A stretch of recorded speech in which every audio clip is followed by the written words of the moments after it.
They laughed at her, saying a woman could never do it. The sound of laughter echoed through the workshop like hammering on cold iron. The smell of grease mingled with sweat, and the men's dirty hands pointed mockingly at the only female figure there. Emma, her hair tied in a hasty bun, took a deep breath, ignoring every look of contempt.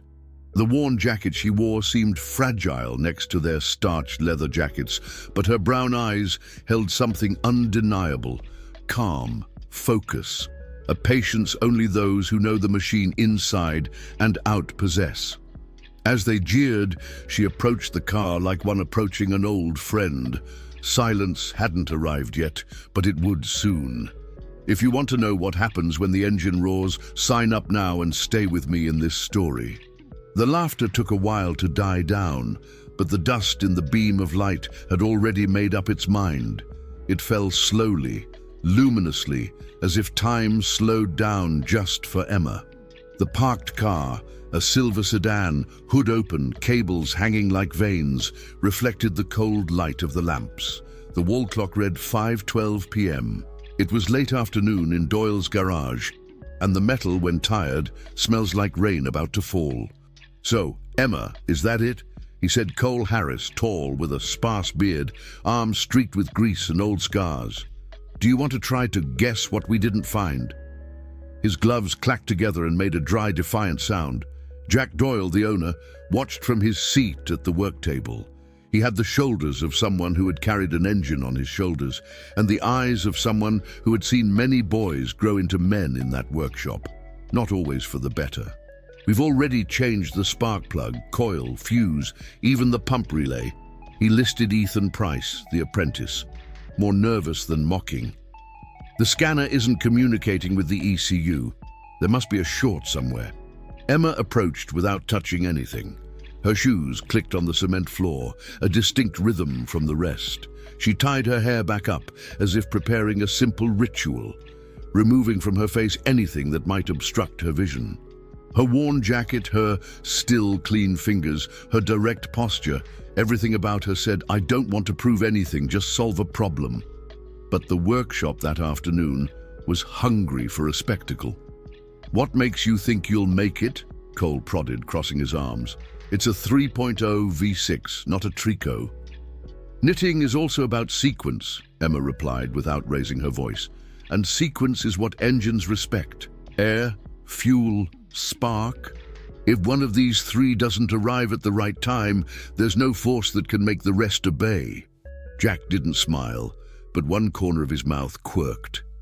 Silence finally crept in. In the background, an old radio whispered blues. Ethan looked down at the floor as if apologizing in advance. Riley Moore, a customer in the sedan, a man in a wrinkled suit and a tie, drowning in its own knot, clutched his cell phone as if it were a talisman against bad luck. "I just need the car today," Riley said, not daring to get involved in the dispute. "Today, really." "He needs a wedding at 7, Ethan informed him in a knowing whisper. Emma gestured for the key. It wasn't a demand, it was a matter of economy. Jack hesitated for a second, took the key from the metal container and handed it over. 5 minutes, he said, more to the workshop than to Emma. 5 minutes won't hurt. She nodded. She opened the toolbox from her own pocket. Small, organized electrical tape, a multimeter, a test pen with a worn tip, a utility knife. No expensive parts, no catalog shine, just things that work. Her hand gently touched the engine body, the fuse box cover, the wiring harness. The touch wasn't that of a caresser, it was that of a reader. "The scanner isn't communicating because the communication pin is dead," he commented, after examining the OBD connector. "It could be a bad ground connection. If so, half the car will be considered foreign in its own country." Cole Ryu. "Bad land?" he repeated, relishing the opportunity. "We've already cleaned it all up." Emma didn't argue. She touched the test pen to key points, followed the wire with her gaze, and blew dust off a connector that looked like it had been dormant for years. On the corner of the table, an old, folded diagram, the paper read 2007 Silverline, caught her eye. Emma opened it carefully, as if opening an old letter. With her finger, she traced the path from the G103 grounding terminal to the screw on the spar. The screw was there, secure, but the metal around it had the subtle green of timid oxidation. "Can I borrow a wire brush?" she asked, looking at Ethan. He delivered too quickly, like someone who wants to be on the right side of history. Emma loosened the screw, buffed the metal until it shone, removed a washer, replaced another, tightened it, secured the wiring harness with a shorter loop, and insulated the excess. A small matter, a matter for someone who respects detail. Then she returned to the OBD connector and tested again. The pen lit up, as simple as a wave. "Now talk," he said softly. Jack leaned in. Cole made a joke that didn't quite land. "He hasn't called yet," Riley pointed out, caught between hope and fear. "He didn't call," Emma agreed, "but he's already decided if he wants to talk. Sometimes, before he can run, a car needs to remember who he is." She sat in the driver's seat. She turned the ignition without starting it, heard the fuel pump click, and counted to 3 in her head. She turned it off. She repeated the process. Once more.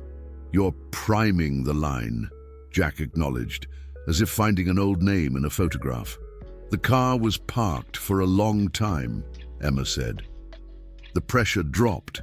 "If you try to push it, the engine demands air and consumes too much gas. It becomes unreliable. No one works well with people yelling in their ears." "Then call. Go on," Cole cut in impatiently. "The audience is sleepy." Emma closed her eyes for a second. Behind her eyelids, the world turned to shadow and noise, the smell of fuel, the hum of the pump, the reluctant ticking of a relay. She opened her eyes, turned the key. The engine coughed, hesitated, almost gave up, and then found an ugly, irregular but lively rhythm, the sound of a heart that had forgotten how to dance. The laughter didn't return. It was replaced by a hard, heavy, almost religious attention. Emma didn't accelerate. She waited. She watched the needle. She pressed her ear to the engine's crooked music and thought of a metronome. "Misfire on cylinder 3, Jack commented quietly. Emma poked a coil connector with the back of her key. The engine nearly stalled. It came back on. She took off her glove, blew on the connector, reconnected it and locked it. The idle speed rose slightly. It still wasn't pretty, but it had dignity. "Now speed up," Riley asked, as if asking God not to make himself look ridiculous. Emma lightly tapped the pedal. The revs responded. The sedan woke up like someone remembering their own name when they heard the right voice. "He's not ready," she said without triumph, "but he wants to stay." Jace Cole turned his head away, as uncomfortable as someone who loses a bet less for the money than for the symbol. Ethan smiled with the corner of his mouth, pretending not to. Jack scratched the back of his neck and rested his hand on the hood, feeling the vibration. "How did you know about the land?" he asked. Emma looked at the floor as if that answer were written in cement. "Everyone looks at the brightness," he said, "but it's in the dark that cars talk. The shaking of the steering wheel, the light that flashes when it shouldn't, the offbeat engine music. The darkness counts first." Jack nodded. It wasn't a compliment. It was an acknowledgement. Something only those who've spent a lot of time in a workshop understand. Some people listen to machines the way others listen to people. "We close at 6, he warned, looking at his watch. "But I'm staying. If you want to stay, you'll need bad coffee and patience." Riley breathed, a little lighter. I'll pay any overtime," he said, taking out his wallet without knowing where to put his hands. "Keep that," Jack snapped. "First we get this car back into the world, then you'll find out how much it costs to be thankful." Cole slammed his gloves on the counter, harder than he needed to. "Okay, you got lucky," he grumbled, "but I want to see it actually resolved. Tomorrow this car will come and go without a hitch. Otherwise, it was a trick." Emma didn't answer. She opened the toolbox again, took out heat shrink tape, new terminals, and contact cleaner. She set everything down in order. The radio, on its own, turned up the volume a bit, as if it knew it was going to be a long night. "Ethan," Jack said without looking, "turn on the compressor and bring your good flashlight." Ethan ran. The bright light cast the shadow of the hood on the ground, an open wing on the concrete. Emma ran her fingers through the folded manual, marked a page, and smiled sideways. It was a small smile, but a big one. "Let's return the beat," he murmured. No one dances well to the wrong music. And the work truly began, without an audience, without speech, just the precise sound between a key and a breath. The front door still let in the last of the daylight. Outside, the world went on. Inside, however, something had shifted, not a motor, not a screw, but the invisible order of those who give orders and those who listen. Jack noticed. Cole pretended not to. Ethan wanted to learn before he understood. And Emma just did what she always knew how to do, as if it was simple. The compressor woke the night with a deep thud. Ethan's flashlight cut dust in the air, as if the shop were full of tiny, indecisive stars. Jack dragged a tool cart close to the sedan. The metal screeched softly against the floor. Cole chose to stand with his arms crossed, close to the door, like the doorman of a club that doesn't admit new members. "The line pressure has risen," Emma said, checking the pressure gauge. "But the misfire is still at 3. It could be a dirty nozzle, or a worn coil, or worse, a mistimed control due to a poor adjustment." "That was recently serviced," Cole snapped. "The owner took it to a cheaper place. Cheap is expensive when it comes back here dead." Riley lowered her head. It was true. Emma had simply removed the screws from the plastic cover, exposing the metal without vanity. The harness's strands were brittle in 2 spots, blackened like burnt bark. She touched it with the test pen, which blinked uncertainly. "Here," he murmured. "Dried out insulation right on top of coil 3. It throbs with vibration, shorts out when it heats up. That's why it gets a little better, then gets worse again." "It can be mended," said Jack. "Yes," Emma agreed, "but a patch calls for a patch. I'd rather cut, redo, and lock the whip properly." Cole snorted. "Are you going to mend the whip at night, so that tomorrow you can say it's temporary?" Emma didn't even look up. "If I say provisional, it's provisional. If I say ready, it's ready." Silence settled in the room again. Ethan brought out the heat gun, heat shrink tubing, terminals, and tin. Emma cut the rotten piece of wire with a surgeon's care and a teacher's patience. She stripped the insulation, soldered it, and heat shrink the tubing until she saw the perfect shine that seals a promise. She secured the harness with new cable ties, keeping it short and away from sharp edges. "Please call," he asked Jack. The engine responded more smoothly, albeit tentatively. The rev meter settled into a less shaky line. Ethan smiled openly. Riley closed her eyes for a second, like someone tasting cold water after a long thirst. "There's still a crooked dance here," Emma said, listening past the obvious. "Hand me the oscilloscope." Jack handed it over. Cole raised an eyebrow, halfway between skeptical and curious. "Now it's become a laboratory." "A little," Emma replied, connecting the probes to the RPM and phase signals. The waves etched indentations on an old tablet, held together by a cracked cover. "Here, that valley that appears every now and then isn't pretty. The crankshaft speed sensor might be reading incorrectly, and without a reliable RPM, the ECU panics." "Swap and go," Cole said. "If it were so ready, there wouldn't be a car stopped," Jack replied, without raising his voice. Emma turned off the engine. She removed the sensor with firm fingers, as if pulling out a splinter without damaging the skin. She sprayed the magnet clean, removing tiny filings that glittered like stardust. She reattached it, a satisfying click. "Try it now," he said. This time, the sedan responded with a voice that sounded like someone remembering the lyrics. It wasn't a concert yet, but the band had stopped missing the entry. Emma accelerated gently, listened, then slowed down. She did it again, rhythmically. Jack followed suit, learning the song like an old bass player. "What about the check light?" Riley asked fearfully. "It'll go out when it realizes it's no longer alone," Emma said, half smiling. "Cars are vain. They need confirmation." Cole, impatient, took 2 steps forward. "Okay, don't philosophize and get out of here," he teased. "If you leave, I'll pay for the pizza. If you come back in the tow truck, you explain it to your fiancé." Riley swallowed. Emma calmly turned everything off. She put away her tools. She closed the hood, testing it twice, not out of obsession, out of respect. "Jack, let's take a short walk." Ethan comes along, holds the flashlight, listens for the noise. "Riley, want to come?" I come," he said, wanting to believe. Cole reached out, taking the key for a second. "Since it's a party, I'll go after it. I want to hear it up close." Jack didn't argue. They all climbed in. Emma at the wheel, Jack in the passenger seat, Ethan and Riley in the back. Cole grabbed a pickup truck from the garage, ready to go.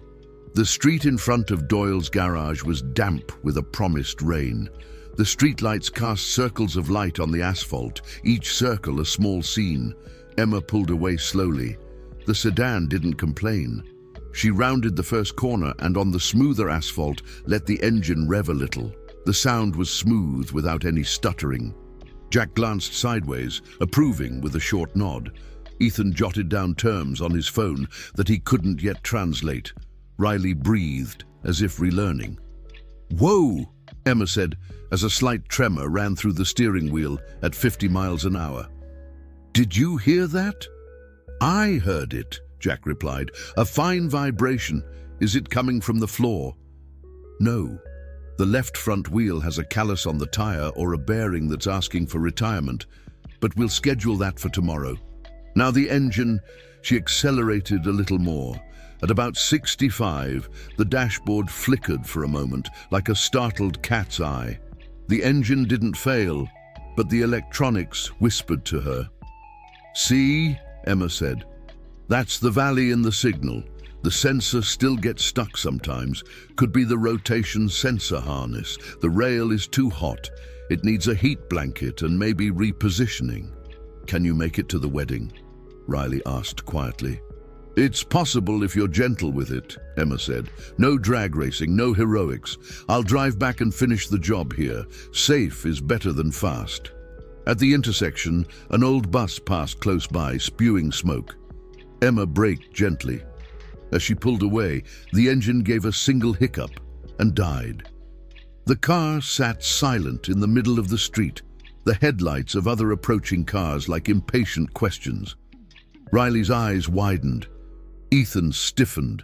Jack simply rested his hand on the dashboard, as if calming a raging horse. "Calm down," Emma said to herself and the others. She turned the key. Nothing. The dashboard was lit, the engine silent. "Cole, stay back and block the lane." In the rearview mirror, Cole's truck was already closing the space, its hazard lights on. A horn honked, a distant curse, and then only the beating of his own heart inside the car. Emma breathed in and out, restrained. She yanked the hood open again in the middle of the street. Jack jumped out with her, and so did Ethan. Riley stood, hands on the steering wheel, as if she could pray better from there. "Give me some light, Ethan," Emma said, opening the crankshaft sensor harness with the agility of someone dismantling a trap. "Here, look at the anti-abrasion cap, Jack. It's cut where it meets the crankcase support. Vibration plus heat. The exposed copper rubbed against the metal, intermittently." "I told you, cheap is expensive," Jack grumbled. But there was no anger, there was urgency. Emma twisted the connector slightly, repositioned the wire, and, with regular electrical tape, made a firm figure of 8, creating distance from the metal. It wasn't the final repair, it was a survival gesture. "Try it, Riley," Jack shouted. Riley turned the key. The engine came back to life, brisk and loud, like someone coughing after swallowing water. Emma let out a short "good," and the three of them got back into the car. Cole, behind him, lowered his hand, releasing the flow. The cursing bus was already far away. "We'll be back," Emma said. "Now, no games. It's the whip's night." No one argued. On the way back, Emma drove like someone carrying glass in a thin bag. Jack looked at the instruments. Ethan looked at Emma. Riley looked at the time. Cole watched from behind, an inconvenient certainty. The car obeyed her. The clock on the garage door read 6:41 p.m. Riley's wedding was at 7. Emma pulled over, a clean maneuver. She turned off the engine. The engine settled down without complaint. "I'll call an app," Riley said, giving up her own car for the day. "I just need to be there. I'll pay whatever it costs tomorrow." "Do that," Jack said, "and come back tomorrow morning. Bad coffee and a happy ending are in the works." Riley thanked him with both hands, like someone thanking a sick person who's been cured. He ran off. Cole got out of the truck and walked slowly, silently, into the shop. "It wasn't luck," he said finally, dryly. "You know what you're doing?" Emma just nodded.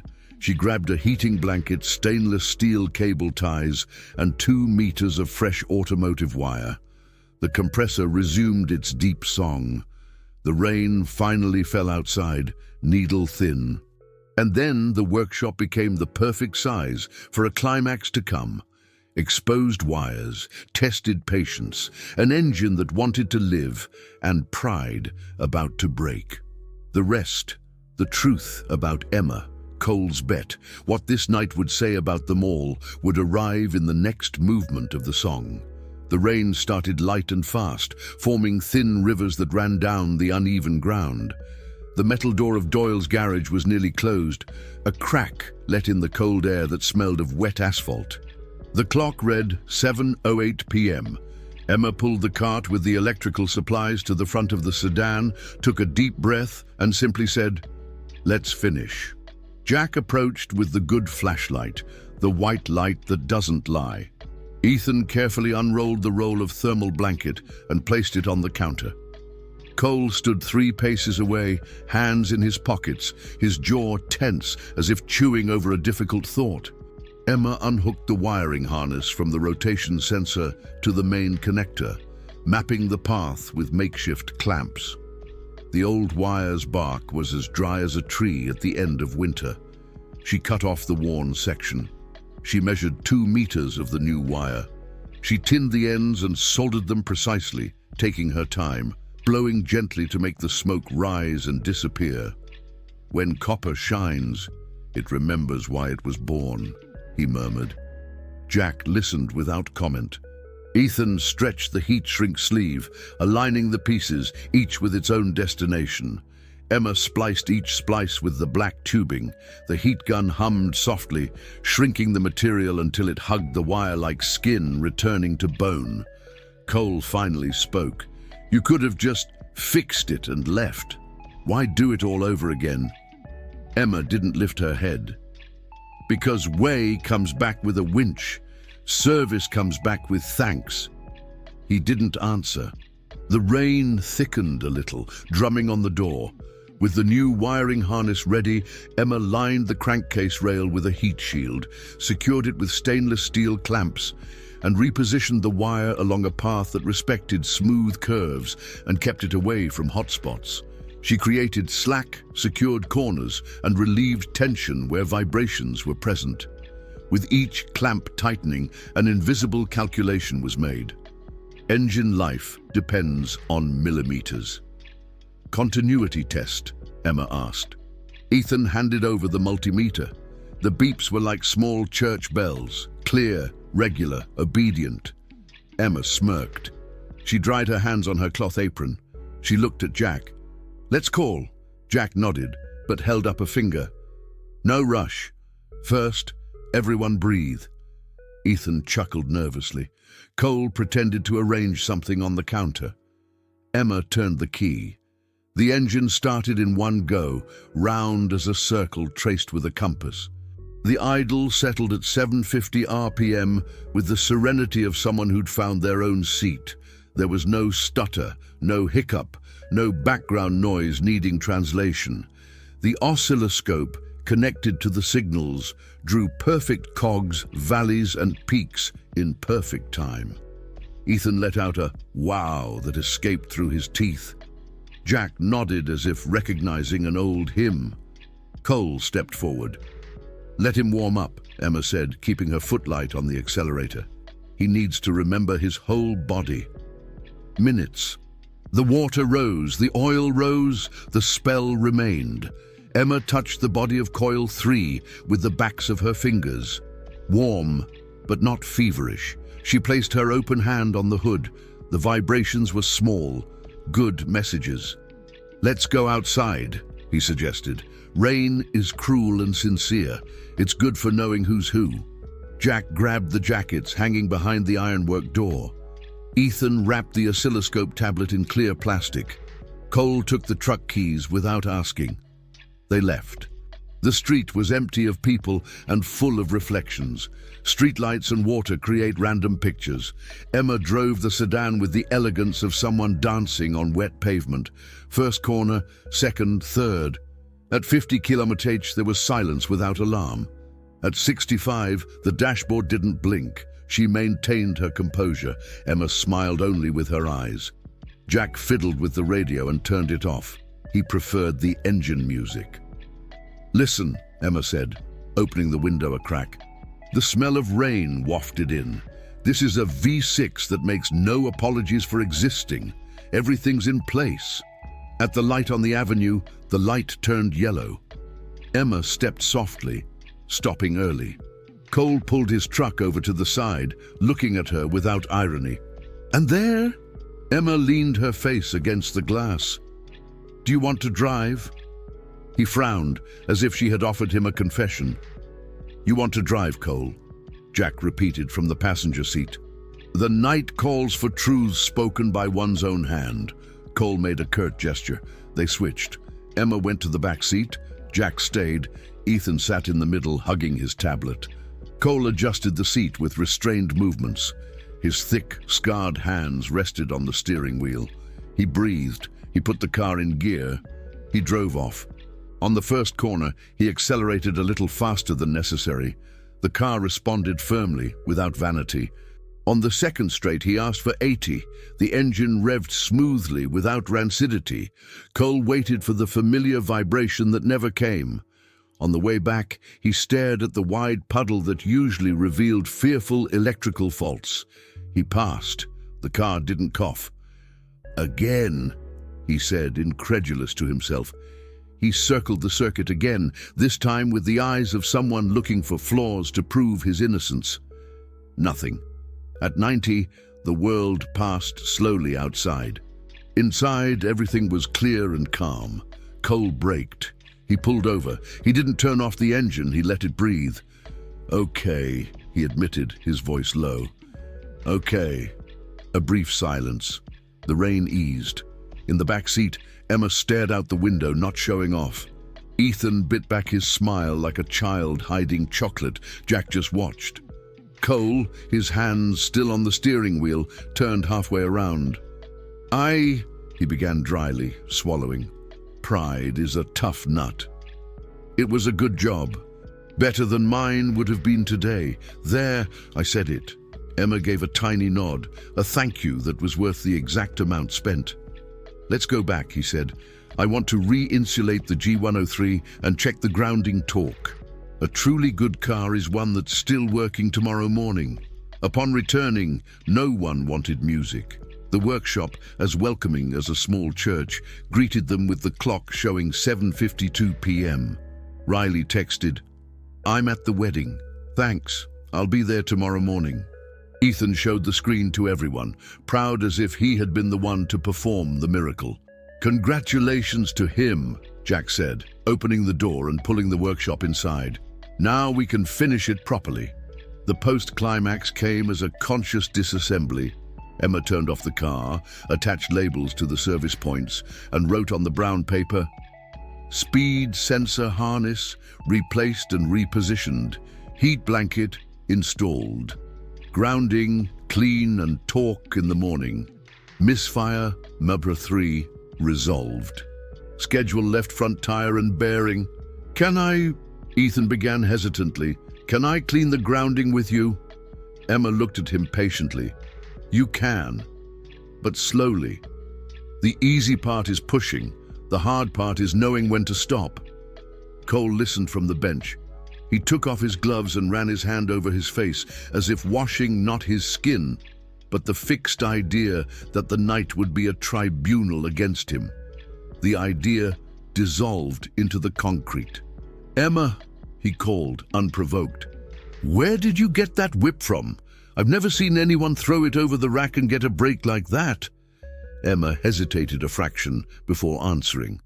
"I've seen many an engine die from heat due to routing errors," she said neutrally. "And I learned from those who changed gears for the third time and swore it was bad luck."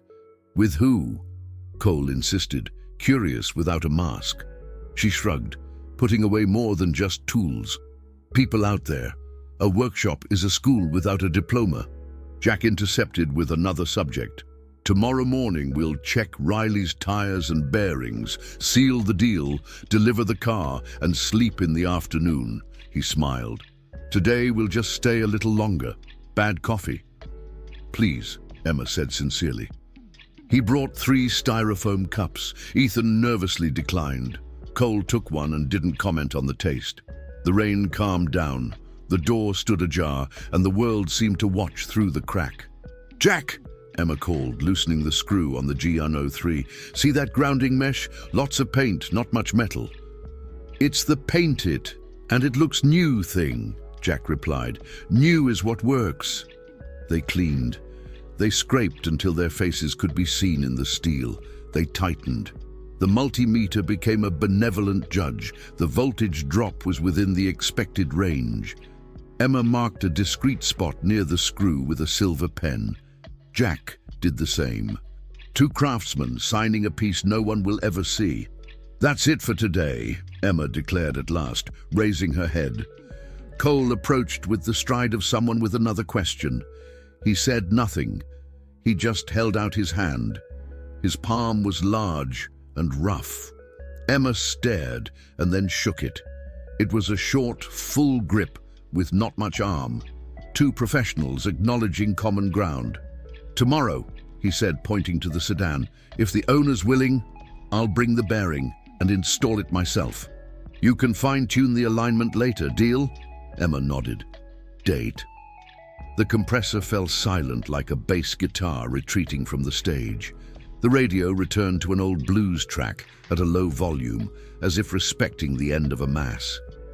Ethan closed the terminal box, counting one by one. Jack turned off half the lights, leaving a hallway of light all the way to the door. "Emma," he called, as they were packing up the last of their things. "Tomorrow, I want you to fill out the temporary employee form. You're not an audience member, and you're not here by chance." Emma looked away for only a moment. There were entire stories behind that gesture, but when she answered, it was simple. Tomorrow. Outside, the rain had stopped. The sidewalk held puddles that mirrored the sky. Cole locked the truck and eyed the Doyle's Garage sign with the same respect one might give a family home. Ethan waved goodbye with an overly enthusiastic wave. Jack was last, pulling the door open with the long squeal of a spring that was once better. Emma walked out calmly, her worn jacket zipped up to her neck. The wind carried a faint scent of late bakery bread. A cat ran across the street, its tail like an exclamation point.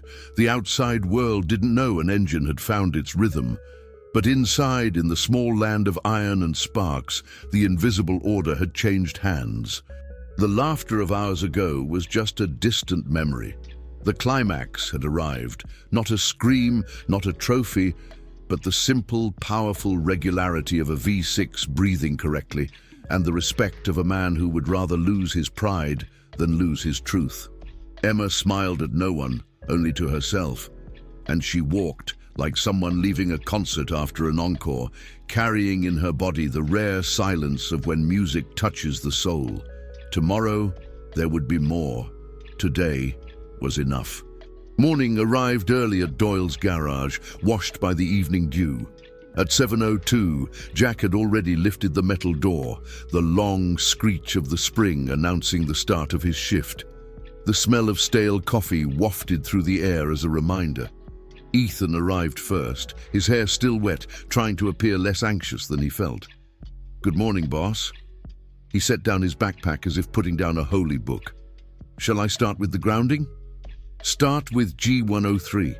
Jack pointed to Riley's car, kept like a well-kept secret. "And don't rush. He who runs with a wire stumbles upon a diagnosis." At 7:11, Emma appeared. Same worn jacket, same calm, but a clear weariness in her eyes, the weariness of someone who's finished something that needed to happen. She carried a manila envelope, folded in 4. She offered no explanation. She nodded. "The owner's coming at 8, Jack said. "We have 50 minutes to make what was difficult seem simple." Emma opened the toolbox. The gesture was a ritual. The wrenches lined up, the multimeter on top, the utility knife beside it, heat shrink tape, cable ties. The world dawns every day, but certain inner orders only dawn after a night like last night. "Ethan, check the voltage drop between the battery negative terminal and the block with the engine running, the air conditioning on and the high beams on." Her voice was didactic without posing. "Then check between the negative terminal and the bodywork, same charge." "Right." He carefully fitted the multimeter leads together. Cole walked in at 7:19 a.m., his uniform too clean for his fame. He carried a box with a left front bearing, an honest brand, steel that doesn't make promises it can't keep. He avoided Emma's eyes for the first few seconds, as if he didn't want to apologize in a hurry. "If this is it, I'll ride it." He lifted the box. "That's the one." Emma replied as if reading a sign. The silence that followed wasn't heavy. It was new, like work that recognized itself. Jack watched sideways, satisfied, like a conductor listening to the orchestra tune itself. Riley arrived at 7:58, wearing makeup like she'd been running. Her suit was pressed, her hair tamed. She wore a smile that couldn't quite fit on her face. "It all went well," he said, even before saying good morning. "I was the best man with a ride-hailing service, but I made it. Thank you." He opened his wallet impulsively. "I'll pay."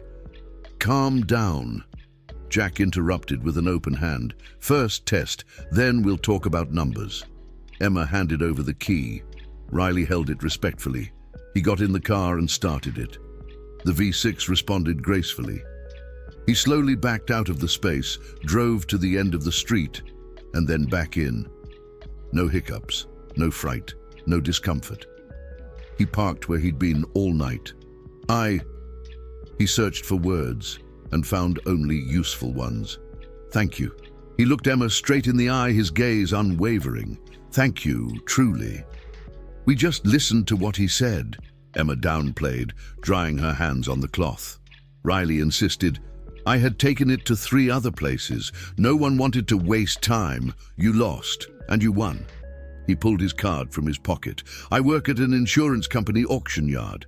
We get a lot of cars lost for silly reasons. If you want, I can put you in the list." He smiled. "No favors, just a job." Jack blinked in surprise. Cole adjusted his cap. Ethan opened his mouth and closed it. "Leave your contact information," Jack said thoughtfully. "But first, let's add up this account." There was no discussion about price. There was consideration. There was the honesty of someone who talks about the value of time and how much things cost. Riley paid, signed, left the card with the number written twice. He drove away, looking at the car in the rearview mirror, like someone looking at a friend returning from the hospital. The door screeched again. The 4 of them remained, the workshop and the sound of tools as background music. "Emma," Jack said, placing a form on the counter. "Fill it out when you can. Temporary employee. I don't like contracts that say forever. I like what works and stays. A short pause. If it doesn't work for you, that's fine. Just let me know. She picked up her pen. She wrote down her name, address, and phone number. She paused for a second on the previous occupation line. She looked at the manila envelope, still folded, leaning against the toolbox. She kept the question to herself. "I'll deliver the rest later," he said in a low voice.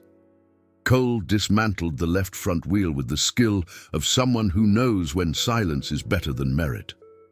Ethan watched the bearing replacement like a lesson.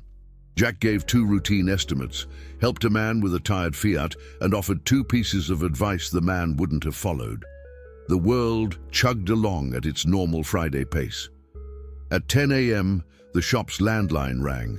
Jack answered. He listened more than he spoke. He took notes. He gave a sure thing that meant no problem. He hung up. "There's a guy coming to look at a 2004 F-150 that drinks more fuel than it drives." He scratched his beard. "I brought a recommendation from some auction yard." Ethan turned to Emma, triumph in his eyes. Cole's mouth curled into a smile. Things that start out simple sometimes have a way of multiplying. It was close to this point that a woman appeared in the doorway. Dark dress pants, a white shirt with neatly rolled sleeves, a badge clipped to her pocket with a metal clip. Her eyes were steady, and she carried the posture of someone accustomed to not being interrupted. She entered the scene politely, but with focus. "Emma Lawson?" he asked, sweeping the shop until he parked where he belonged. The answer took a moment, long enough for Ethan to be at a loss for where to put his hands. "It's me," Emma said, placing the pen on the counter. "I am the Dre Sandra Patel, internal investigator of the Harrison & Klein Automotive." She said the name as if saying a lawsuit. "Can I talk for 5 minutes?" Cole arched an eyebrow. Jack came halfway up, his body a serene shield. "Can I talk here?" he asked, not rudely, but with the gentle possession of someone protecting their place. "Of course." Sandra took a deep breath. "Emma, 3 months ago you signed a termination agreement with H&K, right?" "I signed. Your termination followed a formal complaint of harassment and technical sabotage in the powertrain calibration department." Sandra spoke slowly, as if treading on glass. "The audit found serious discrepancies in the logs." She glanced at the manila envelope on the counter. "I assume you have copies." The air in the shop changed in density. Ethan took an involuntary step back. Cole stopped tightening the torque wrench, as if realizing he'd entered another story. Jack crossed his arms, a pause, a gesture of, "Okay, let's slow down." Emma picked up the envelope and unfolded it. Inside were printed photos of computer screens, reports, and a handwritten letter in a firm hand. She pulled out the top one. "Ignition sequence altered. Bench test. April 14th. Original log and exported log." In red, someone had written, "No fault. Why?" "I reported it," Emma said. "The software was being modified to prove that certain prototypes weren't achieving emissions. They threw the injection map in the trash and then blamed the engine." She looked at Sandra. "I spoke to 3 bosses. The 4th suggested I focus on my work and not pick fights. And you picked the fight." Sandra didn't ask. "I bought the truth." Emma put the photo away. "I preferred to leave rather than sign a fraudulent test. The rest was people laughing as usual." Jack didn't move a muscle. Cole slowly put the keys in the car. "Why did you come here, Doctor?" Jack interjected matter-of-factly. "Because Emma's name came up in 2 conversations yesterday, one in my department and the other in legal." Sandra took out a card and placed it on the counter. "The board received an anonymous tip that the sabotage is ongoing and that the person responsible is covered up. Her name came up in a do not touch message that sounded familiar." She looked Emma in the eye. "That usually means touch." "And what do you want?" Cole asked directly, as if he had already accepted that the morning was going to change its subject. "I want to know if Emma would be willing to formally hand over what she has," Sandra said quietly. "And If you'd be willing to sign a declaration. I know I'm arriving on a workday somewhere other than my own, but she pointed at Riley's sedan. Yesterday's repair was circulated in a group of engineers. Someone said, that Lawson still speaks the language of engines, and I came to hear Lawson speak. Silence breathed with them. Emma looked at the envelope, the men, the workshop. Her memory brought back the cold hallway of H&K, the whispered jokes, the exchange of technical coincidences. It also brought back the first engine she started with her signature, the first approved project, her father's brief smile when she told him about it at home. I'll do it, he said firmly, but I'm not going back there. I'm not signing a return. I'm not making a deal to keep quiet. I'm not offering a return, Sandra replied. I'm asking for courage. I'll handle the rest. A brief pause. And Emma, this isn't just about you. It's about cars that run on the wrong maps, about people who pay more at the gas station and breathe worse in the neighborhood.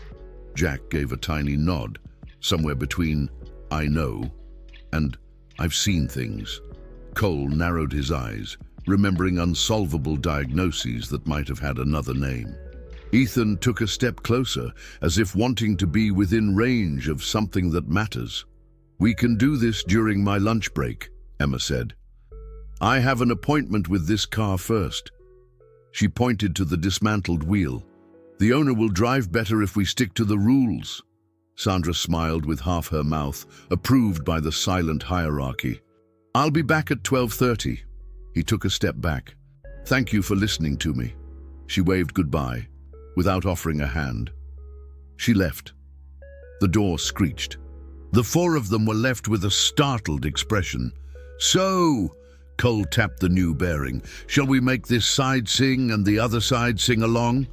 Come on, Emma said, picking up the turnstile again. Riley's car will learn to dance today, and then I'll talk to the doctor. They worked. Metal spoke to metal. The new bearing fit with measured smoothness. The torque rang out just right. The wheel slid back into place, and when it touched the ground, the car settled with a sigh. Jack marked on the whiteboard, Riley ready? Tire for tomorrow, 8 a.m. The F-150 is missing, he said, and a lunch that doesn't exist. At 11:27, the pickup truck pulled in, coughing, its exhaust strained and its idle wheezing. A man in a cap with a farm logo got out, apologizing for interrupting. They sent you. They said people here don't laugh before they listen. Jack looked at Emma. Emma looked at the engine as if greeting a stubborn old man. They continued on. When the clock struck noon, Emma washed her hands with soap that didn't remove the smell, only spread it. She picked up the manila envelope, now smooth and unwrinkled. She stopped in front of Jack's workbench. I'll be back in an hour. It was a promise and a request. Go on? Jack nodded, his forehead forming a roof. We'll hold on here and eat anything that isn't bad coffee. Cole pretended not to care, but his voice was less harsh. If you need me, I'll get you. He pointed to his chest. That's it. Emma crossed the street, envelope in hand. The sun wasn't strong, but there was enough light to say, watch your step. In the distance, Sandra's silhouette waited beneath the short shade of a tree. Cars passed by, oblivious to the size of the invisible objects. In her jacket pocket, Emma's phone vibrated. A message with no known name. You shouldn't mess with this. No saved number, no signature. She put it away. She kept walking. The noise of the world around them became the backdrop for another song, the one that plays when someone decides they won't return to their old place. The workshop behind them remained home. The street ahead was crying out for breath. There were wires to be repositioned, but now in a different machine, the machine of people and codes. Emma clutched the envelope to her body, and she did. Because sometimes what's left in your hands when the fun wears off is precisely what makes the fun come back in a more serious way. The corner restaurant had a name no one remembered, and chairs that scraped the floor like out-of-tune violins. At 12:31, Sandra was already waiting at the table against the glass, a black briefcase on her lap and a half-empty glass of water.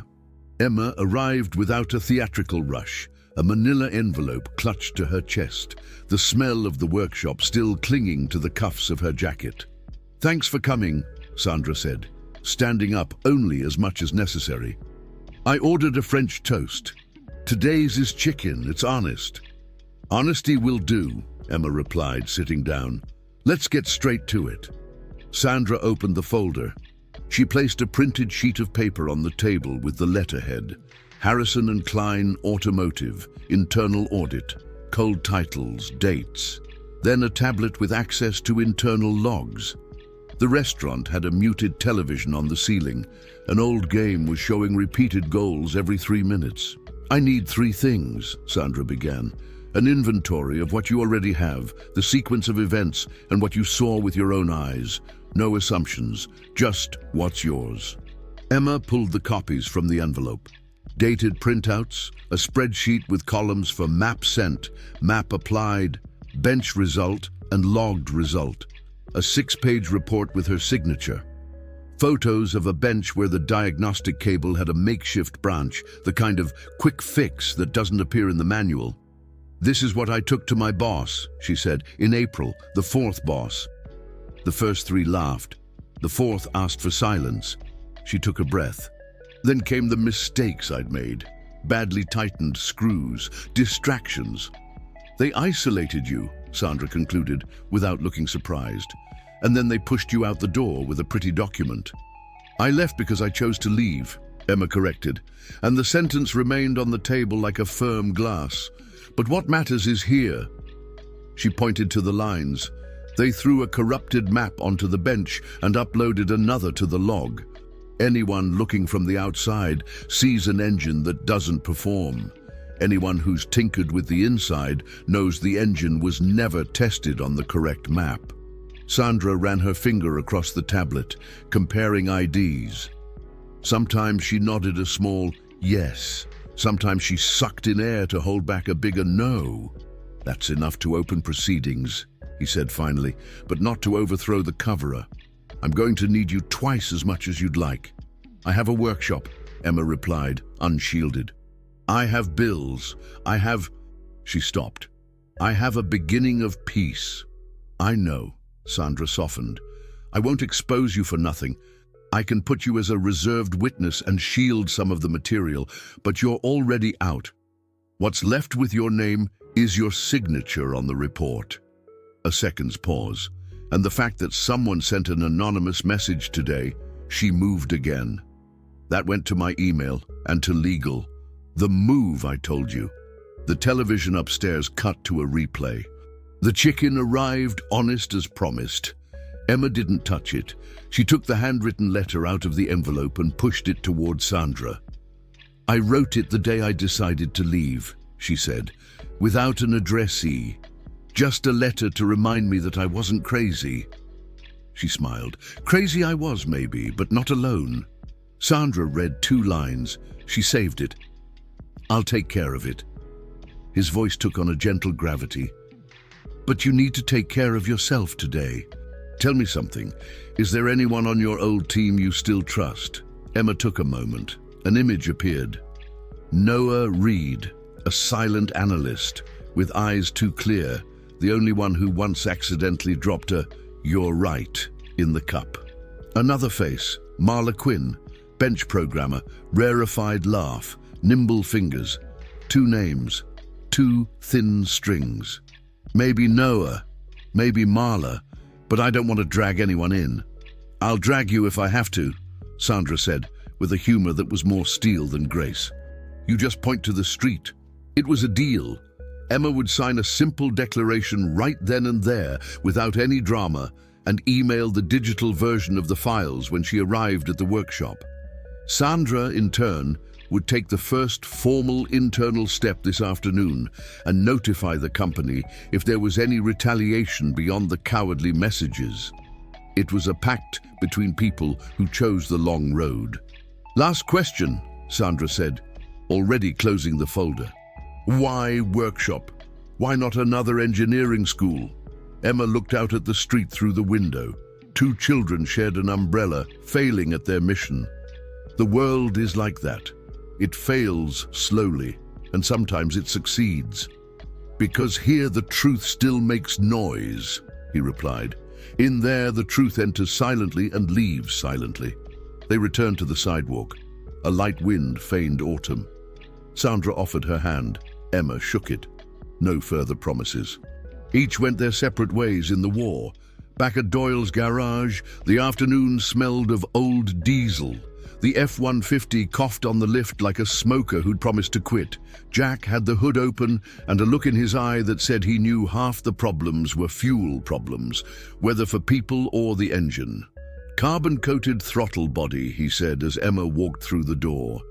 Leaking vacuum, cracked hose, and a lazy pump. This V8 used to be prouder. Let's go in layers, Emma replied, hanging up her jacket. First no-nonsense air, then no-nonsense fuel, and finally a spark on time. She looked at Ethan. You disassemble the throttle body, clean it, replace the gasket. No tearing off the film, no thick stains. Then we'll smoke this collector. Smoke how? Ethan, curious. Smoke machine, Jack explained, pulling a can of hose and mineral oil from a cabinet.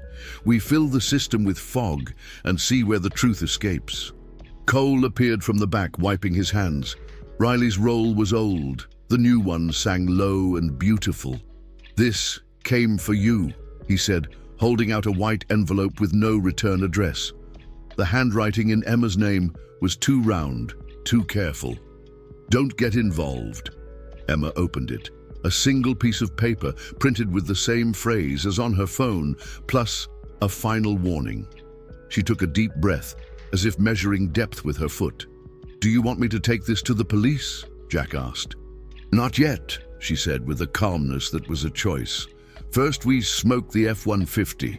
Then if the smoke is coming from more places than it should, we'll call someone who knows how to handle fires. Ethan plugged in the machine. White mist began to pour through the hose.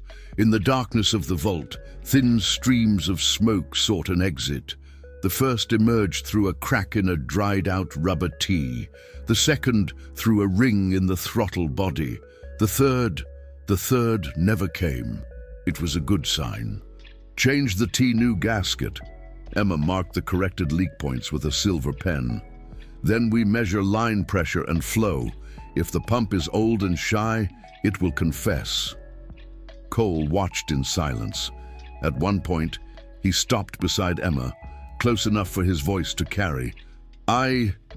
He began, clearing his throat. I saw the paper. Me too, she said, without looking. If you say so, I'll stand at the door today. There was no heroism in the tone. It was every day, just until closing, just to make sure no stranger decides to become a customer. Emma looked for a second that felt too long. Stay. The word carried weight accordingly. And if anyone becomes too much of a customer, you call Jack. I prefer the sound of sirens to the sound of metalwork. Jack pretended not to hear but nodded. The workshop is a country with laws that sometimes require borders. The F-150 accepted the new gaskets, the replaced T-piece, and the cleaning. With the body free, the idle stopped jerking.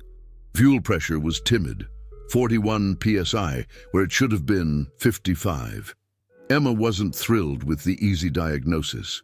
She looked at the hose at the filter outlet, the worn clamp, the damp feel of old gasoline. Filter and pump, she said. Do something funny now and die in 2 weeks. Better to be sad today than to cry tomorrow. The customer, a farmhand, agreed. They told me no one here sells me anything I don't need. Jack smiled his way, which is almost not smiling. Cole lowered the tank. Ethan, for the first time, didn't tremble so much with the tool at face level. Emma checked the pump harness like someone checking door locks. No rush, no mistakes.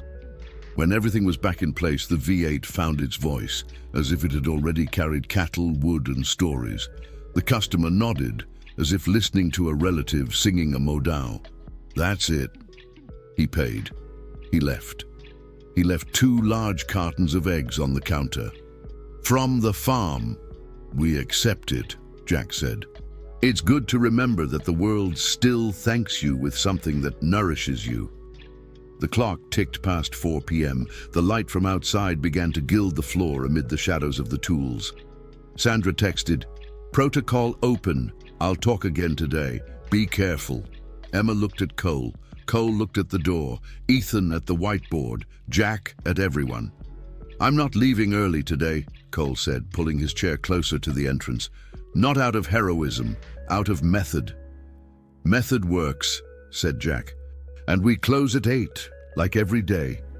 A pause. "Only today we'll close with more eyes." The rest of the afternoon went as the town expects. Oil changes, a crooked alignment, a noise that turned out to be a loose hubcap. Between drives, Emma scanned the files and sent them to Sandra. File name, What I Saw PDF. Without poetry.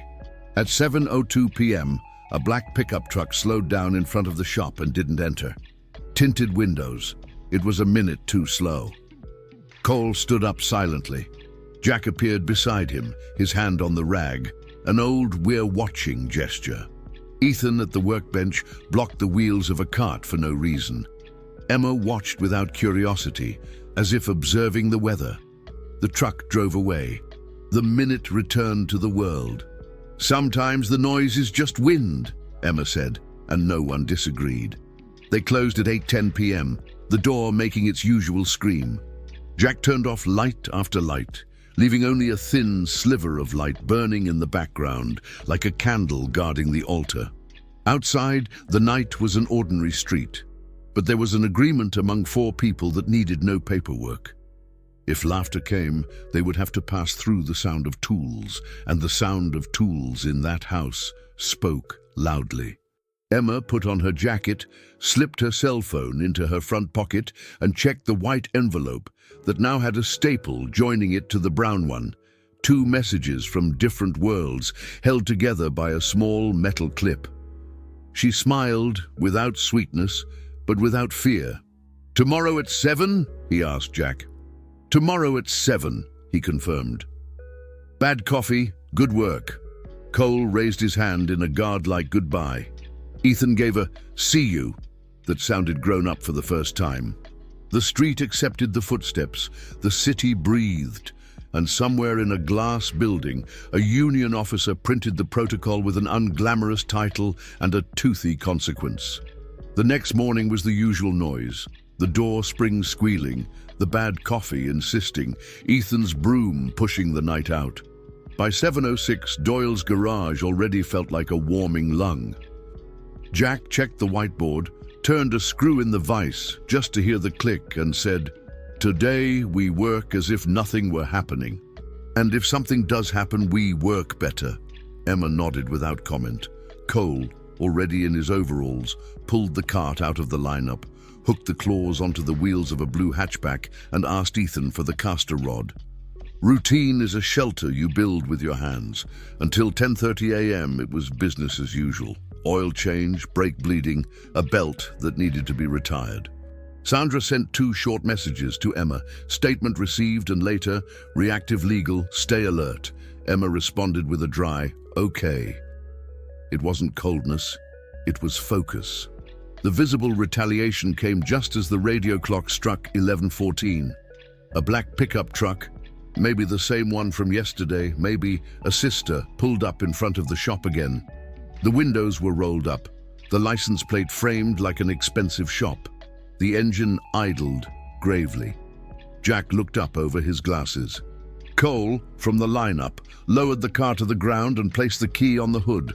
Ethan froze, the brake cleaner spray bottle in his hand. Emma wiped her palms on the cloth, unhurried, and walked to the door with steps that said, "I see you." The driver's window lowered 2 fingers, enough to slip a manila envelope just like Emma's. Too similar, as if copying the shape to spoil the contents. The arm holding the envelope was in a dress shirt, a firm wrist, and a discreet watch. The voice, when it came, was from an office. "For you." The window rolled up. The car didn't enter. It drove 2 meters slowly and then took off in hunter-like silence. Emma didn't catch the envelope in midair. She waited for it to touch the floor. Only then did she bend down, pick it up, and open it on the counter in front of everyone. 3 printed pages, a newspaper clipping with an old note about her dismissal from H&K, a photo of the facade of Doyle's garage, and a letter with words chosen to be both clean and dirty at the same time. Small workshops go bankrupt easily, sometimes because of an audit, sometimes because of a customer getting hurt. Don't step on what isn't yours. Jack read over her shoulder. Cole sucked in a breath through his nose. Ethan looked at the floor as if searching for a dropped tool, but nothing fell. "Do you want the police?" Jack asked simply. "Not yet," Emma breathed, folding the letter once. "I wish they would talk more." "They will," Cole said, his voice lower than his throat. "Threateners always get talkative when they think no one will respond." Jack wiped his hands, walked over to the counter, opened the back drawer, and pulled out a blue folder with plastic inner sleeves. He tucked the letter inside, along with 2 others from days gone by that taught him not to underestimate anyone. Then he pointed up to the left corner of the workshop. "Camera over there," he said. "For those who haven't seen it, it's born today. Ethan, grab the ladder. Cole, you hold it. Emma, you choose the angle." "Do you have a camera, Jack?" Ethan asked, surprised. "I've made up my mind. The item was missing." He opened an old box containing a surveillance kit kept for when. Today is when. They assembled the first metal eye with the speed of someone who understands that seeing is also a tool. The cabling ran through an old conduit, and the DVR lent its little green light to the dark corner. Emma adjusted the field of view, framing the door, the sidewalk, half the street. "One more at the side door," he suggested, "and one above the cash register, not out of fear of the customer, out of respect for the job." Cole didn't argue. He climbed the ladder again, fastened twisted wall plugs, and tightened screws to the correct torque for the wall. Ethan learned how to crimp BNC connectors like someone discovering a little science. The sound of tools returned to their minds. At 12:20 p.m., the lunch delivery arrived. "Steak, chicken, and fish meals," announced the guy in the cap. They got 2 chicken meals and 1 steak. They ate in the back, sitting on overturned buckets. The conversation drifted to small topics: yesterday's game, the upcoming rain, the neighbor's cat hiding in the elevator, and, when it was almost over, the big topic was brought up. "Jack," Cole said, wiping his mouth with his napkin without looking up, "if they push it, you could say she's just a contractor, that she has nothing to do with Doyle's. Lots of owners do that, just for the record. If you do, I understand. But I'm not staying." Jack took 2 seconds that felt longer. He swallowed the rest of his rice, put his fork in the bowl, stacked the empty bowl on top of Cole's, and answered without a word. "The line between workshop and home for me has always been the same. We don't sell whoever sits at the table." He looked at Emma. "You already sit, and even if you didn't, right is right." Emma didn't smile, but her face opened. Ethan lowered his eyes, relieved by a doubt he hadn't even known he'd been carrying. "So we choose," said Emma. "It's good when the choice is made clear. We choose," Jack returned. They returned to the front, and it was on this return that the retaliation became less discreet. The side door, which opened onto the garbage alley, had a scratched lock. Not broken, but attempted, like a fingernail that insists on the paint. Jack ran his finger, checked the gap, and bent over to see the light inside. "They tried to find out if we're a door," he said, without changing his tone. "We're a wall." He took the big lock, the kind with the bar, and installed it. "Wouldn't it be nice for the customer to see? It doesn't matter. A nice car is one that drives." Emma photographed the lock, the scratch, the floor. She sent it to Sandra with 2 words: "Curious visitors." The answer came within minutes. Registration completed. Stand in a visible place when closing. The afternoon began to draw near. A Sienna pulled in, with its oil light blinking from a lack of care. A Corolla with a noise like a tin can in the wheel well. A motorcycle that wasn't for them, as they didn't work with motorcycles.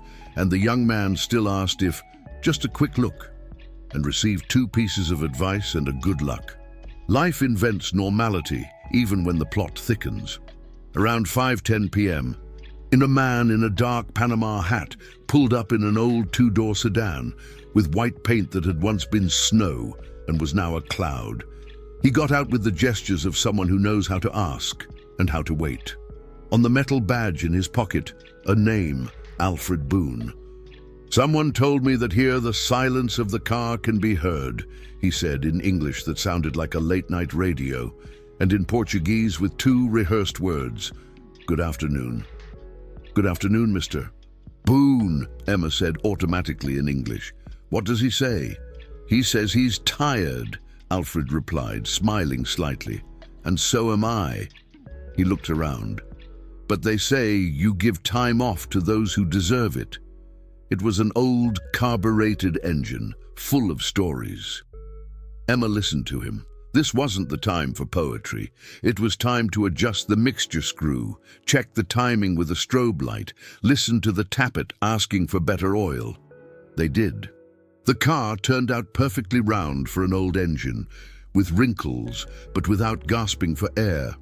"How much is it?" Alfred asked, taking out his wallet.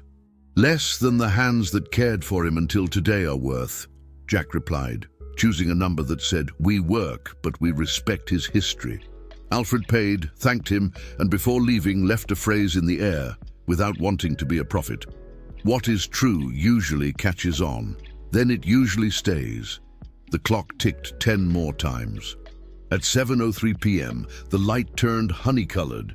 At 7:27 p.m., the black pickup truck returned. It didn't stop. It drove slowly, releasing a small object into the air, which hit the asphalt and rolled into the gutter. Cole had the urge to run. Jack grabbed his forearm. Not in the dark. They waited for the car to disappear around the corner. Emma grabbed the flashlight and walked with Cole to the curb. It was a wheel bolt, large chrome, new, alone, too shiny to be random. On its body, a red marker line, an X. "Message," said Cole. "Weak message," Emma said without bravado. "A loose screw won't fit in here anymore." They kept the screw in a makeshift evidence bag, a plastic bag, a paper label, and the date and time. Ethan, on his own, glued a piece of the label to the spine of Jack's blue folder, 06, screw. It was a way of saying, "We are numbering." At 8:05 p.m., they began closing. Jack went to the sidewalk, looked this way and that, as if checking the wind. Cole wheeled the heavy cart to the wall and locked the wheels. Ethan turned off the compressor, hearing the air rush out like a sigh. Emma turned off the lights from inside to outside, leaving the one illuminating the door on last. On the sidewalk, 2 teenagers passed by, laughing at a video on their cell phones. A woman pulled an empty shopping cart. A dog sniffed the pole. The world didn't know a line had been drawn, or they did and respected it. "Before we close," Jack said, his voice carrying the weight of a document, "I want you all to hear this. Doyle's Garage is choosing sides. It's not Emma against anyone. It's the 4 of us here, against anything that wants to twist the right screw. If you come, we'll film it, call whoever needs to be called, and work the next day." He looked at each of them. "If you don't want to, you won't stay tomorrow. And I won't mind." No one said, "I'm staying." Staying sometimes means silence at the table. The door slid down. The spring screamed the same scream. Jack set the lock. Cole took a half step back, stood watch for a few more seconds, watching the street. Emma put her phone in her front pocket, felt the weight of the screw bag in the other. Ethan, with his hands in his pockets, seemed larger. "See you tomorrow," said Jack. "See you," Cole said. "See you," Ethan said, and the "see you" didn't tremble. "See you," Emma said, and the CU contained a choice that didn't need repeating. The street accepted their backs. The city breathed in the rhythm of Thursday night. At some glass-enclosed address, union official Sandra closed her laptop, printed out a document and hand-wrote at the top, "Line drawn." The night didn't bring peace. It brought what it usually brings when we choose: good tiredness, vigilance, and the sound of an engine that keeps running because someone in a small place said they wouldn't loosen the screw. Friday ended with the lock in place and the street feigning normalcy. Saturday began a little early, 6:47 a.m., the sky still half violet, a breeze carrying the scent of bread and distant rain. Jack arrived first, as always. The key turned in the lock, and before the door was lifted, he felt it. Something out of place. It wasn't a noise, it was his absence. "Cole," he called over the phone without drama. "Come without rushing, but come." The spring groaned and the door rose. The workshop was intact, the workbench was in place, the cars were asleep, nothing obviously disturbed. What wasn't there was smaller than the eye could see. The DVR, removed with the care of someone who knows how to turn off what they see without making a sound. 2 screws on the floor, the clean mark on the wall, a wire cut with good pliers. Jack didn't swear. He placed his hand on the mark on the wall as if reading Braille. He went to the bottom drawer and opened the blue folder. The threat envelopes were there. The bag with the X-shaped screw was there too. But the paper with the numbered labels was missing. "They wanted to know what we call the messages," he murmured, putting the folder away again.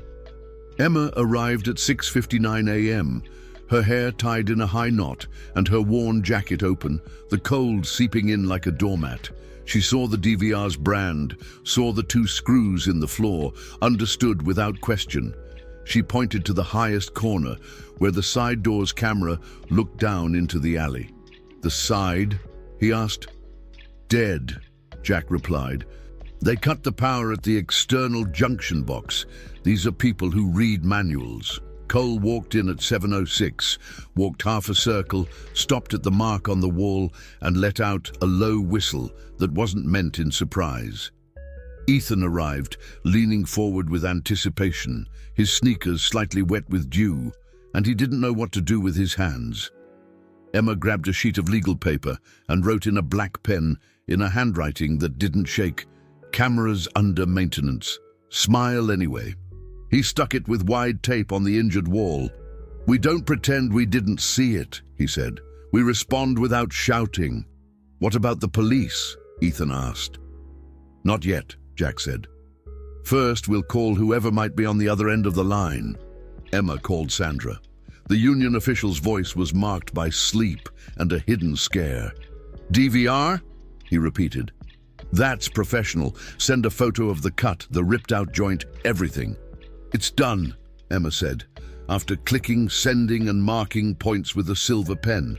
"We're going to work today. If you come, the door will open with everyone watching." "I'll notify someone I know at the police station," Sandra said. "And, Emma, last night they tried to access my file. They couldn't. Legal back down. That's how it is. When the truth moves, the dust rises. There's going to be wind." They turned it off. There would be no shortage of wind. At 7:28 a.m., Riley pulled up again, looking like he was bringing both good and bad news. The silver sedan hummed along, now with the new bearing in place and the grounding lugs gleaming with care. "My sister wants to bring her car," he said, as if he were telling her something good. "And," he scratched his head. "Last night at the wedding, a guy asked where I got the miracle for the sedan. I told him." He laughed. "How did they laugh?" Emma wanted to know.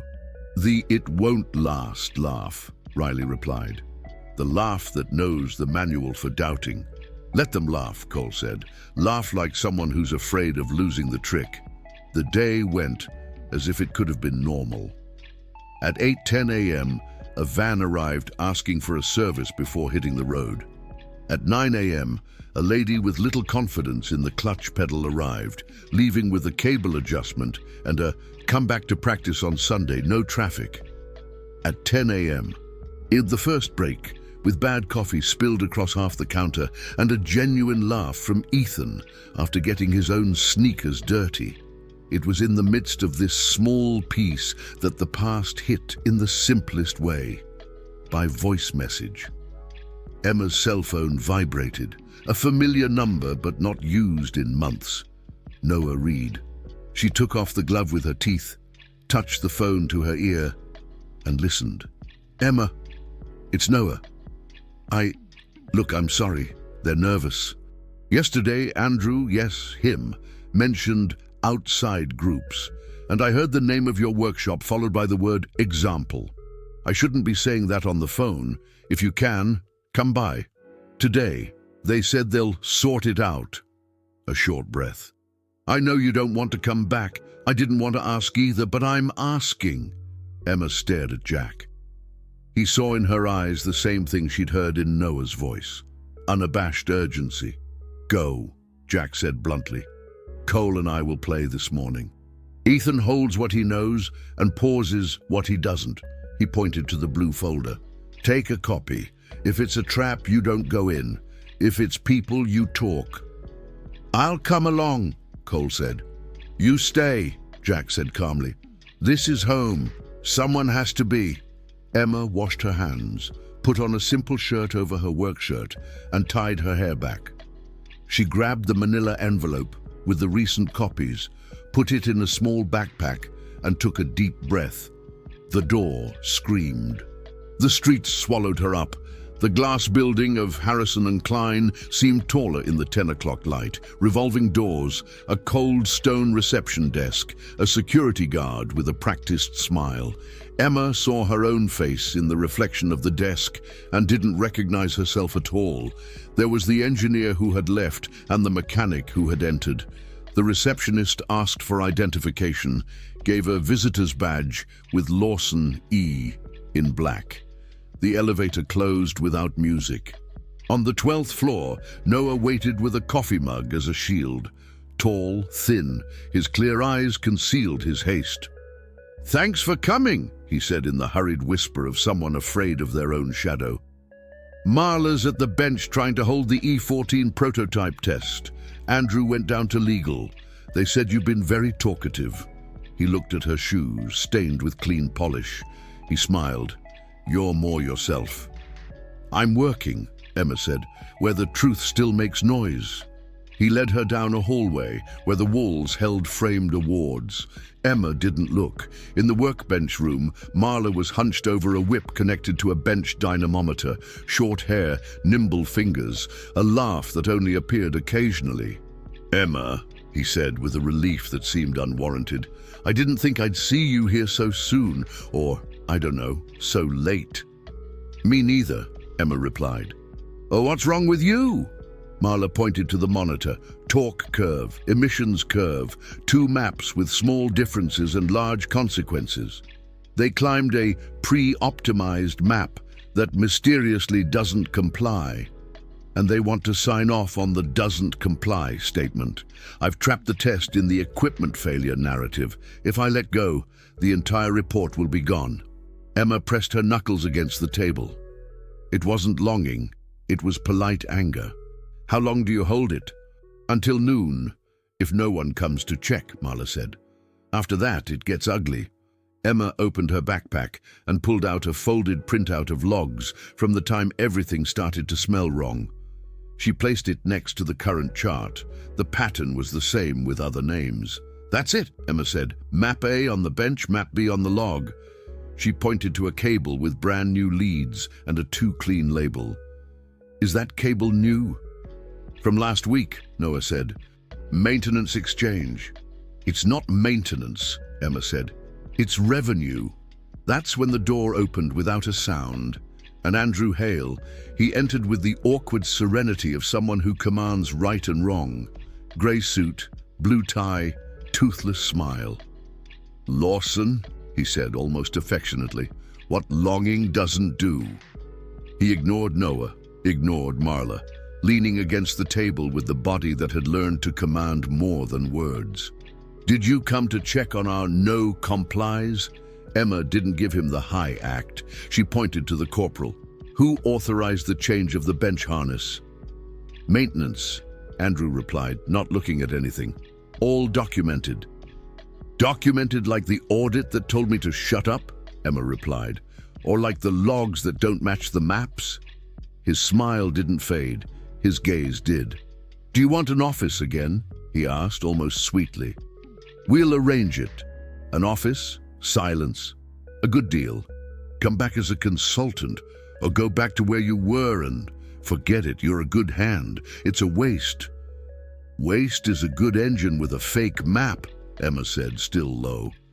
"Waste is bad air in the wrong neighborhood." She looked at Marla, at Noah. "And good people swallowing what they know is bitter." The door opened again. Sandra appeared as if she were entering the audience. Dark blazer, name tag hanging, royal briefcase in hand. The security guard behind her looked like he didn't want to be there, but knew he should. "Good morning, gentlemen," he said with cutting politeness. "This area is now under formal audit." He handed a piece of paper to the security guard. "Protocol 48B. No entry, no exit until logs are collected and the physical integrity of the bench is verified." Andrew laughed awkwardly. "You have no authority to do this, Sandra." Her name came out as a warning. "I have it today," she replied, showing the signature at the bottom of the document. "The board signed it this morning, and there are people from legal on their way." She looked at Emma. "Thanks for getting here early." Andrew frowned for a second, as if swallowing hard. Then he turned around. "This is a factory, not a courthouse," and he left without slamming the door. "Those in power don't waste noise." Sandra approached Emma. "They went to your workshop," he said, without drama. "DVR. I already figured it out. I already called the police. They'll be there later. Do you want to leave with an escort?" "I have to go back anyway," Emma said. "There's a workshop there. And people." Sandra nodded. "First tell me, this cable." "A fake injector," Emma replied. "You collect it, take it to IT, and compare the soldering with the ones from the time of my prince. You'll find the same hand." Sandra gestured with her fingers to the security guard, who understood that she was supposed to take photos, disconnect, and seal the door. Marla and Noah breathed as if coming out of the water. Emma tucked a piece of herself that had been left there into her backpack. The certainty that the noise of the big world can be met with the right noise in the small world. "Emma," Noah said before she left. "Sorry I took so long." "Just don't delay any longer," she replied. "Sometimes an engine dies late." At Doyle's, the clock read 12:41 when Emma returned. Cole looked at him like someone counting down a team that had gone to the field and returned complete. Jack looked up, noticing that his backpack was both lighter and fuller at the same time. "So?" he asked. "Someone lost the map today," Emma said. "We'll see who tomorrow." Ethan pointed to the wounded wall. "The police are coming at 2, he said. Sandra spoke to a sergeant who likes cars and the law. Great, said Jack. "Until then, we'll be working better than ever." That's when the pass knocked for the second time, this time without asking permission. A middle-aged man, his hair too neat for Saturday, his shoes shining clean of dust, entered with measured steps. In his jacket pocket a badge. Not a police officer, court officer. "Good afternoon," he said, invariably polite. "Emma Lawson?" "It's me," Emma replied, no longer finding it entirely curious. "Citation." He handed over a letterhead envelope. "Action for moral damages and unfair competition, filed by..." He looked at the paper, Harrison and Klein Automotive. The man frowned, surprised himself. "It's rare on a Saturday. Anyway, sign here for receipt." Emma signed. The officer walked away with uncompromising steps. Jack took the paper to the counter. He read the first few lines, adjusted his glasses, and sighed. "They want to call you a liar and damaging the brand," he translated. and they want you to shut down the workshop for spreading secrets." "The secret is a cable with bad soldering," said Emma. "And the workshop doesn't shut up," said Cole, already half-turned on guard. "The office will answer," Jack said, "but answer in the right place." He picked up the landline and dialed. "Vanya, it's Jack. Remember your cousin who's the union lawyer?" "Yeah. I'm going to need a friend from the law who likes bad coffee." They laughed. Human laughter. Laughter that clears your ears for the engine. At 2:07 p.m., two unassuming police officers arrived, writing notes on a pad, respectful handshakes. They photographed the wall, the box cut in the side, heard the story of the bolt, noted the time of day the truck arrived, and promised to look for pictures on the back street. One of them, looking at Riley's sedan, said, "My dad had a V6 like that. When he got it right, it felt like the city felt less heavy." Emma smirked. "That's it," he said. "A good car doesn't save the world, but it saves the day." The afternoon flew by with work and attention. Between tasks, Emma sat down with Ethan for 2 minutes and, without heroes, talked about her fear. Being afraid is normal. The trick is not to tighten a screw with fear in your hand. If you tremble, stop, breathe and go back. The rest is noise from far away. "Okay," he said, absorbing it as if drinking slowly. At 6:19 p.m., Emma's cell phone vibrated again. "Sandra, the cable has been recalled. Same welding signature. We have a line. H&K's legal team has filed an intimidation suit. Counter-movement is being prepared. You are not alone." Emma read aloud. Jack nodded. Cole grumbled, "Obviously." Ethan asked, "What's counter-movement?" Jack replied, "It's the part that happens when you don't turn off the engine." Saturday entered the part of the light that turned to honey. Hands were dirty, eyes were alert, and the city seemed for a second to accept that this small country of iron and sparks had chosen a path. There was no heroism on the walls. There were people. Before closing, one last customer, Alfred Boone, the one in the old white sedan, came back. He was carrying a paper bag. "For you," he said in the same late-night radio English. "Bread still warm and..." He searched for the word, "respect." Jack held back a laugh that turned into a smile. Cole nodded in thanks. Ethan sniffed the air and forgot about the big world for a second. Emma grabbed a warm loaf of bread, cut off a piece, and ate it standing up, leaning against the counter, grease on her fingers, truth in her mouth. "We'll open tomorrow," Jack said, "and we'll talk to the lawyer on Monday." He looked at the damaged wall, which now had a smile sign plastered on it. "And if you come in without a smile, we'll return it with a wrench." Night fell without a spectacle. The door slid open, the lock screeched. In the glass building, a light remained on a high floor where someone was rewriting an email, swapping words like a piece of furniture. At a simple table, union official Sandra reread Emma's handwritten letter and drafted her own, "For those who still listen." The truth sometimes doesn't scream, but when it calls for a wrench, no one pretends they didn't hear. Tomorrow, there would be the rest. Today, the line was clear, and the workshop was on the right side of it. Sunday morning began brightly, bathed in a light that made even the sidewalk look freshly painted. Jack opened Doyle's garage early, the door screeching the same old scream, but the sound was different. There was resistance, but also permanence. Emma arrived shortly after, backpack over her shoulder, hair tied up in a hasty bun. Cole was already waiting for her sitting on the sidewalk, hot coffee in a thermos. Ethan came running, eager, as if to prove he was still in one piece. At 9, 2 police officers parked in front of the shop. The sergeant Sandra had mentioned got out with a clipboard in hand. The firm, straightforward look of someone who understands people as much as cars. They photographed the marked wall, listened to every detail, and took the bag with the screw marked with an X. Before leaving, the sergeant said, "Threatening people like silence. You chose noise. Keep it up. Shortly after lunch, while the lunchbox was still on the counter, a man in a light-colored suit walked in. He didn't have the look of a regular customer, but rather the urgency of someone carrying more weight than he could handle. His name was Michael Trent. He was carrying a leather briefcase, his hands trembling. "I work at Harrison & Klein. They hid this. They had it destroyed, but I can't take it anymore." Inside the folder were reports, spreadsheets, and photos that confirmed the fraud. Solid evidence. Emma took the material without hesitation. Jack closed the lunchbox slowly. Cole leaned against the wall. Ethan held his breath. Michael looked embarrassed, but his eyes pleaded for help.